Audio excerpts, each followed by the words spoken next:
So they were at least at the beginning of this, but it probably has grown way beyond their initial concepts about and what we're trying to do.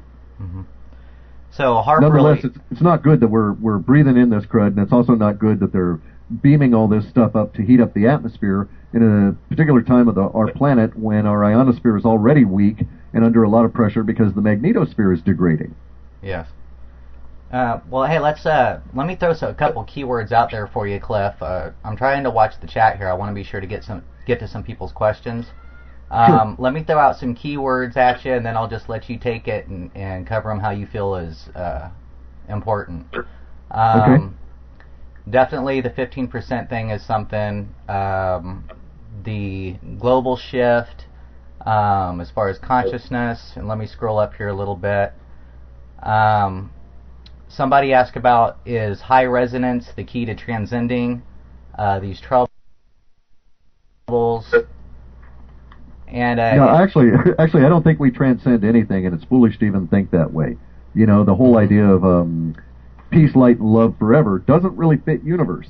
Universe as a rule seems to be more of a, if I have to use an analogy, I would say it's a dojo, and we're here to learn our combative arts, to get over our fears, and to progress to some level of personal centeredness. And the universe throws at us what we require, not what we think we want. Yeah, well, it would appear that, like, you know, even the concept of peace, love, and light, it's a great thing, and the unity is a great thing, it's a great concept, but it's still a part of duality. Correct. You never know one without the other. So exactly. So basically, in terms of high resonance, is an interesting thought, and perhaps even of some value, but it almost is as though, on the other part of it, is to overcome or escape these troubles, and I don't think we should. I think we should, embrace it and jump in. But then again, I've got Mars dominating my natal sun or some damn thing, and so I'm a martial artist, and I can't help myself. There will be a lot of people that simply won't react that way. What do you think about this moon bombing? I'm seeing that over and over and over in here. What's your input on that? That's really strange. I'm sure, of course, that we're not being told anything close to what was the whole point of it. The idea of all the water and stuff. That might be a plausible explanation, but it seems kind of spurious. I actually think they're trying to hide something, in the sense that I have no real evidence to suggest this, but at a gut level, my impression is that they were going to blow up something they didn't want others to see. Like maybe ruins or something of that nature?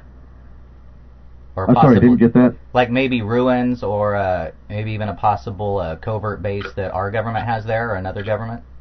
I would suspect that's the case, yeah.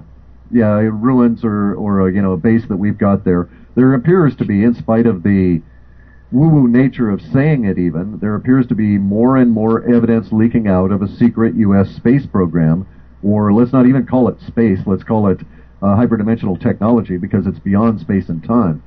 And there's a lot of evidence to support the idea that the anti-gravitics is about 50 or 60 years ahead of where we are in the civilian level. So, I mean, I actually, float around triangles is something I've observed. Yeah, I've actually seen UFOs myself, very close and personal. That's what made me a believer. Yeah, exactly. And it was one of those things where it's like, okay, it's sitting up over my head. I can see that those trees are, and I know trees, I live here in the Northwest, the trees, they're 130 to 180 feet high. And that thing is, it's casting light down, blah, blah, blah. It's the middle of the night. And, oh, by the way, it looks to be about a mile across, and there's no sound coming from it. And then it goes zip and it's gone. So I kind of suspect that we've got a dual society going on here. That part of our society, led by the shadow government, is sucking resources from the rest of us, bleeding us all as slaves, while they are building their way towards a Type 1 civilization, which is to say interplanetary and sustainable energy, free energy, that kind of thing. And the rest of us are just being excluded because of the feudal nature of the social order that we've never yet thrown off. And I say that we've never yet thrown it off, and it'll probably offend all you Canadians, but I think that the Queen and everybody who claims aristocracy should be made to stand in front of a video and recant that and go about living as an ordinary human and be re-educated and allowed to do something useful for society, or killed. Mm-hmm. And I'm not a person that really thinks that killing is a solution. But from our viewpoint now, It's horrific to say, but I understand why they killed the Tsar's family in the Bolshevik Revolution. Yeah. And it had little to do with fear of an immediacy from them, but a fear of a resurgence of the monarchy later on, which gets us all back into being trapped in the idea that these people have somehow got the divine right to rule, such that that badly dressed woman and her foul-mouthed husband in England claim to own 1/6 of the planet and all the people that live on it. Hey, Cliff. Yeah. I'm seeing over and over here, Israeli mistake. Sure, the Israeli mistake. Right now, you see the shift in language. If you look into the media globally, and you're looking at the mainstream press and even some of the alternatives, you're seeing that we're crawling towards some kind of a conclusion. The curious part that I'm seeing now, though, is that some of the mainstream publications are now saying, that I've actually seen headlines: Israel will attack Iran before March.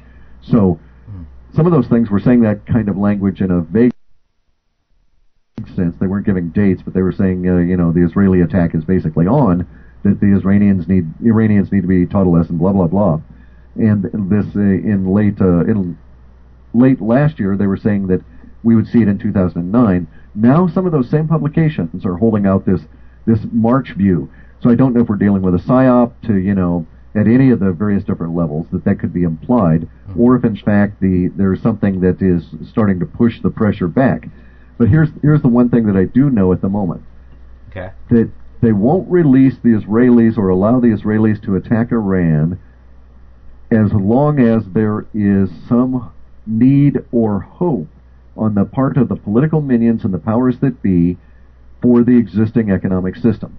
In other words, they know that an Israeli attack on Iran finishes everything. Yeah. AIG is shot, banks fold, $300 oil overnight, and you can just imagine all the consequences, and it just goes on and on and on. So until we actually have an economic collapse that gets to the point where the powers that be just don't care, the Israelis are on hold. This would imply, then we should imply or infer that if indeed the dollar collapse would be slow enough, it might actually have a tendency to push the Israelis out to a point where they might not be in a position to attack when they finally decided that they wanted to do so. Mm-hmm. Hey, now, I would say one of our issues is that we get language forecasts. We don't actually get a picture of the event. We don't get movies of the event. We get a bunch of words in a giant mass that appear to be a forecast of the words that will be used after the events. Mm-hmm. So our words relative to the Israeli mistake might show up 6 or 8 months from now if we had a whole series of articles coming out during the revolutionary phase about how close we did come to joining with the Israelis in an attack on Iran. So the jury is still out. We will see the language, but as to what the event will be that will cause it, at this point, I don't have any clearer vision of that. We might get something when we start the next run going here for the December report, but I bet you that we should all be able to see it regardless of my report before the end of the year anyway. Sorry about that. I just had a phone call. Hey, Clef. That's right. I'm going to throw out a few keywords here that are coming in through the questions. Sure. And see what you can make of that. One of them is December context change, ill winds, Obama UFO disclosure. Yeah, I don't know about the Obama disclosure. I've always assumed, and this is an assumption on my part, so it'll probably come back and bite me in the ass, but I've always assumed that disclosure would have such a huge emotional impact that it would be a giant tipping point, and thus would show up in our data as just that, a giant tipping point.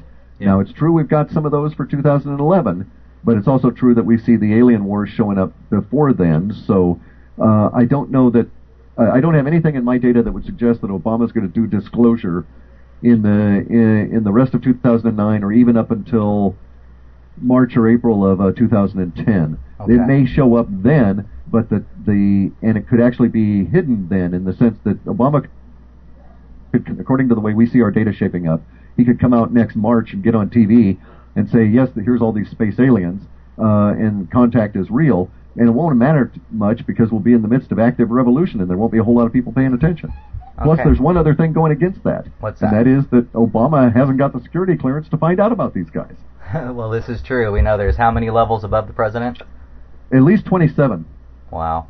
And there may be more. Ill winds. Unruly Julie is really wanting to know about ill winds. Those were the last when we did this last run. They were still building. There will be at least an 18-week period of time that in which the ill winds will be a source of concern for a largish percent of the populace. It does seem to be tied to the Israeli mistake.